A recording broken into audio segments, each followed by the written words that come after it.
comes to mind when you heard the term communication technology? Let me guess. What? I know, I feel you. Welcome back to Trina Tech Talk. This is where I share tips, tools, and trends on technology solutions that you can use to elevate your business communications. We're live every Friday at 5 p.m. Central Time on YouTube and Facebook, so subscribe so you don't miss an episode. I'm Trina L. Martin. I am your technology expert. Today, I'm going to answer a few of the questions that I received from you about technology communications. So be sure to stick around because even if you didn't submit a question, you just might get the answer to one of your concerns. If you could change anything about how you're using communication technologies in your business, what would it be? What are some of your questions about technology communications? Well, if you're just tuning in, today is Q&A day. So let's dive right on in and let's start answering some of the questions. So I have a question here from Lynn. She asked, what mistakes do companies make when it comes to communication technology? Well, some of the mistakes that I see companies making when it comes to communication technology is the fact that they think they can't afford it or they don't know what it is. They struggle and they don't seek out help. So they look at a company that may be way beyond them as far as their revenue and their clientele, and they think, oh, I can't afford it because can't afford that system that company there is using. When actually you shouldn't be trying to compete with any other company. Technology is not a one-size-fits-all solution. That's why you need to seek out and really discern what your business is and what you need, and then have someone to recommend the solutions that you need, because you see company B using a certain technology doesn't necessarily mean that you have to use that same technology. You can use something that's totally different, or maybe it will be the same, but don't just base what someone else is doing, what some other company is doing, and thinking that you have to use the same thing to operate and sustain your business, because that's not the case. Okay, my next question I have is from Latricia, and she asks, how secure are cloud services like Dropbox, Google Drives, and MS Teams? Well, if you saw the show a couple of weeks ago, I did one series on cloud-based storage, and then I did another episode on cloud computing. It was like a part 1 and a part 2. And cloud-based services are pretty secure. They're more secure than you securing and storing your files and important documents, videos, what have you, on your physical computer. Most cloud-based storage and computing services are encrypted. So they're encrypted at rest, which means once your data and your information are on their servers, it's encrypted. So that if anyone tried to hack the cloud-based computing service, they wouldn't get your information because it would be all scrambled. Then while your information is in transit, they usually use secure means of transferring it. And when I say in transit, what I mean is when you're using, let's say, the Dropbox app on your phone or even your desktop, and you're moving a file from your desktop to your folder in Dropbox, that channel that it travels through from your desktop to Dropbox servers is secure. So those are the first two ways. And then the third way is the big companies like the Dropbox, the Microsoft, Azure, Amazon, iCloud. They usually have redundancy, which means that they have your information backed up and stored on many different servers.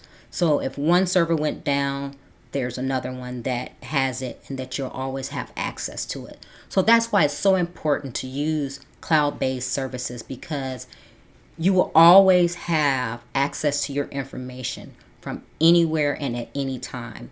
It is a lot safer than putting that information on your hard drive, because you just think about it. If your computer goes bad or your hard drive decides that it wants to die and you don't have a backup for your information, it's gone.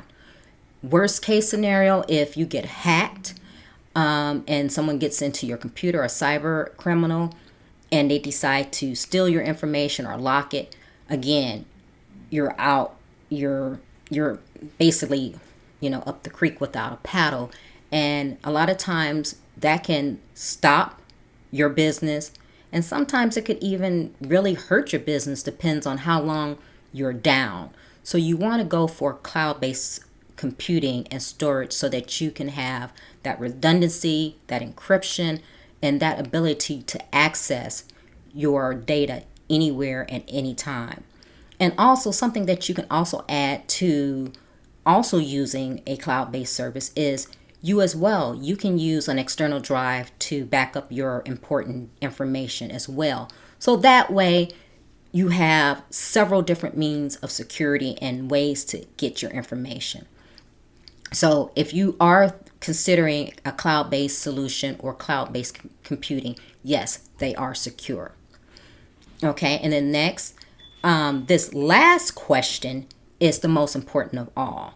But before I go into that, I want to let you know that I am giving away a complimentary discovery call. So if you do have questions about what technology solution is right for you, please don't forget to go out and sign up for discovery call. And you can do that at discovery.trinalmartin.com.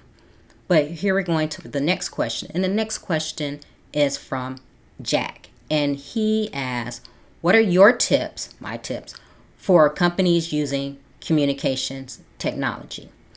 Well, some of my tips, the most important thing is security. You want to always make sure that you're communicating and using technology securely. And again, I did a previous episode on using technology securely. Some of the ways that you can use technology communications securely just off of bat in general is we think about passwords and things like that. But what I like, and I'm a very big advocate of, is the two-factor authentication. So whenever you are using an app that offers two-factor authentication, use it. And Google has an authenticator, Microsoft has an authenticator, several other companies have authenticators where you sign up and you put the app or the program that you're using, you let them know in this authenticator. And every time you go to log in, you log in with your username and your password, but it also will ask you for that 6-digit code, which is sent only to that authenticator that you set up.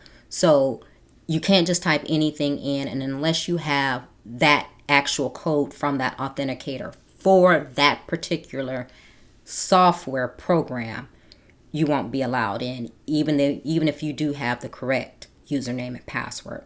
So that's the first and foremost thing.